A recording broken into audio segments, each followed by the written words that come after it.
Well, I just got my first strike on TikTok. Yeah, I did a video where I talked about Cuba starving. I talked about the embargo that's going on, where they don't have fuel, where Michael Moore did the video on sicko and the pharmacies were well stocked. And I talked about how insulin for diabetics needs to be kept cold, and they can't even really keep the insulin cold. I talked about what Cuba was like before Fidel Castro came to power. I said that Fidel was not the first dictator in Cuba, that actually Cuba had a dictator before Fidel Castro, that Meyer Lansky actually helped organize the casinos. I talked about that there were 11,000 prostitutes in Havana. In Cuba itself, there were a total of over 30 to 40, they estimate, thousand prostitutes. Um, all of this was run by organized crime. Basically, um, they went to Cuba, they set it up, the gambling casinos. I mean, if you own stock in a gambling casino and it's known, hey, I own stock and, we have a gambling casino and so, and we're bringing money back into the country, it's a good way to launder your money. Sure. I mean, you take $10 million worth of illegal money, you put it with the other $10 million that you make in profits in Cuba, and you bring $20 million back to the United States, and you say, hey, I've got $20 million. The money has been laundered, it's been washed, it's clean. You pay taxes on it. Boom, you can spend it. You don't have to worry about it. Great way to wash your money.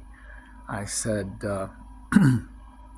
what I also brought up is that, Trump is talking about developing other areas that are getting bombed by a Middle Eastern country. You know, we have what's going on in Palestine. Well, I shouldn't say Palestine, actually Gaza. Um, and he talked about, developing, building resorts there, things like that. Well, Cuba's a good place to build resorts too. I mean, the people are starving now. It's not like Cuba didn't have those resorts before, gambling casinos owned by, organized crime. I mean, Meyer Lansky set up the casinos. The money was used by, you know, the gangsters.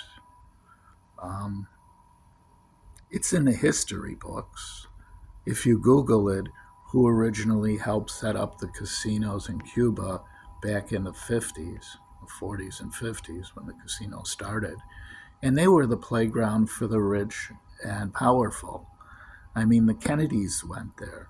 And in those casinos there and those bordellos there, I mean, what went on in Cuba stayed in Cuba.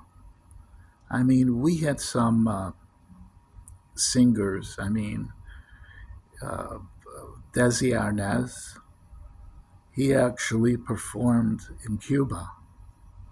That's where he's from. There were other Latin singers. They were big because when Castro came in, I mean, they had escaped Cuba. They came here to the United States. They made more money. They did better for themselves, but they did get their start in Cuba where they built their initial followings. Um, basically, why wouldn't Trump want to set up casinos? It's not like he hadn't owned casinos before in his life. I mean, he didn't own them very well. Two of them failed, but which I find kind of funny. But I mean, and they banned me for that. They said I violated TikTok. Uh, I had a strike. I'm not banned. I just got, one mark. So when I criticize them, I'm not going to do it on TikTok. I'm going to go to YouTube. And I'm not going to bring up certain things anymore because I don't want another account banned where I have to start all over again. I want to keep going. I mean, I was at the point on my old account before it got banned, oh, 6 months ago, 7 months ago. I kind of laid low for a while.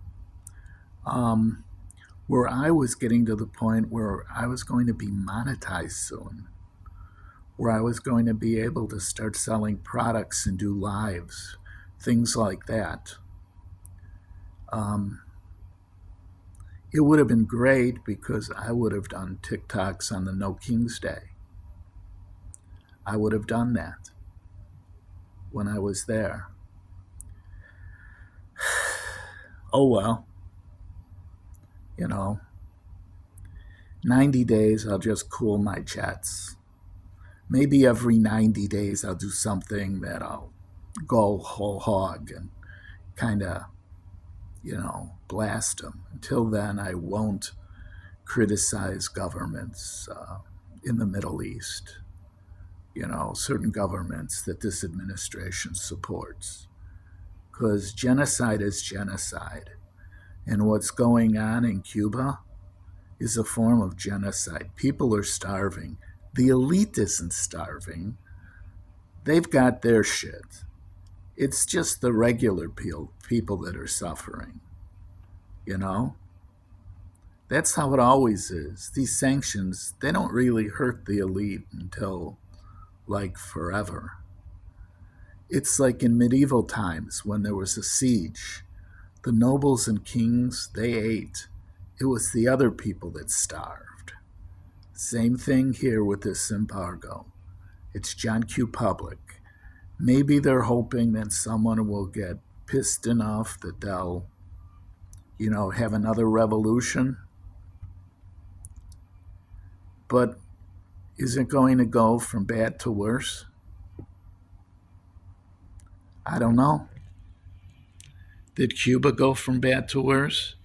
It actually got better after the last revolution, but it was communist. Life for the general population improved, although a lot of people who were involved with the casinos and other things were executed. Military tribunal style, or should we say kangaroo court style. But, when you look at all of these countries, when you look at what's going on in the Middle East, it got worse after the United States came in, not better. Think about it. Maybe if these countries were left to their own and didn't have U.S. influence, propping up false regimes. Because let's not forget Marcos. He was a dictator, but he was sponsored by the United States. What he did, the United States sanctioned, ripping off all the aid. Basically, if you're with the administration and you do what they want, you can do what you want, no matter how it affects the people. That's how it is in these third world foreign countries. U.S. out. If you're going to do something, give aid, help people. Don't prop up dictators. Spread democracy, not aristocracy.